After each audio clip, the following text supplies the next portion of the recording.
e Baldo. Só que é interessante que esse Altamirano também é o nome de um personagem, né, do filme A Missão, que é aquele padre lá que vai supervisionar as missões para decidir se realmente elas iam ser extintas ou não. Então, é curioso que o Altamirano, no caso do filme, está do outro lado, né, do franco de batalha. Ele está destruindo as missões e não defendendo, né, as missões tal qual aconteceu na história real e tal, que aconteceu no Rio Grande do Sul, enfim.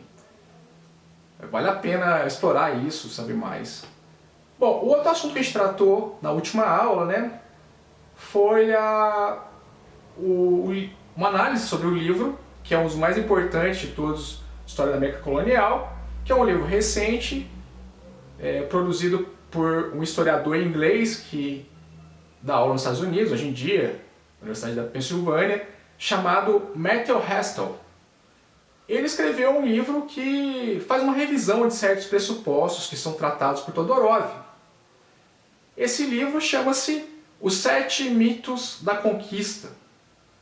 Quando ele fala sobre mito aqui, nessa perspectiva, ele está falando sobre ideias que se tornaram assentes na historiografia com base no que os cronistas de época disseram, né? O que Colombo disse, o que Cortés disse e companhia, e que ele diz que você não pode confiar cegamente no que esses caras dizem nos seus livros, né? Eles podem muito bem estar nos enganando, né? Eles estão contando para o rei uma história, tem um objetivo, uma finalidade, e muitas vezes eles distorciam a história, né?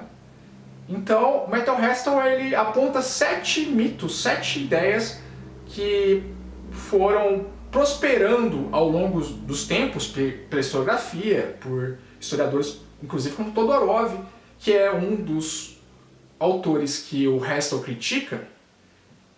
E o Hastell tenta fazer uma revisão disso daí, mostrar certas inconsistências nessas análises. Então ele aponta 7 mitos. Vamos falar aqui, né, o que a gente tratou na aula passada, né, os 3 primeiros, ok? O primeiro desses mitos é o mito dos grandes homens. É a ideia que grandes homens chegaram na América e conquistaram.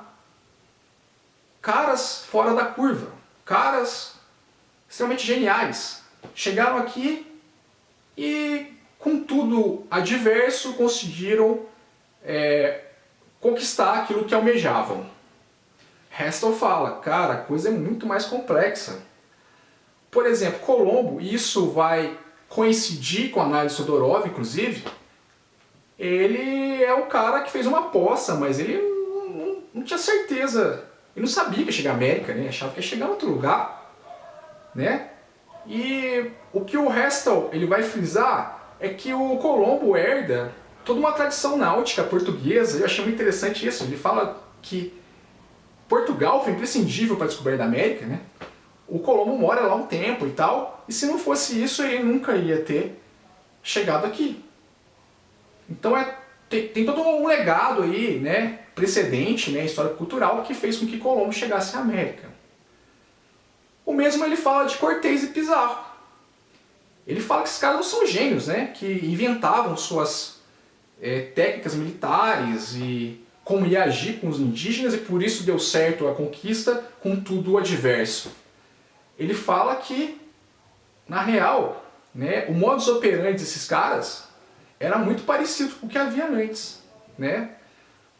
Cortés, antes de chegar ao México, ele vive um tempo, né, ali no Caribe, ali, em Cuba, na República Dominicana. Ele participa de missões de conquista e, segundo Hastell, sempre há um modus operandi padrão, que tem a ver com fatores como a busca de intérpretes, a busca de aliados, né, buscar ver se tem dissidências internas ali entre os nativos e também fazer reféns. Sim, se eu pego o líder e o prendo, provavelmente os caras que são seus subordinados vão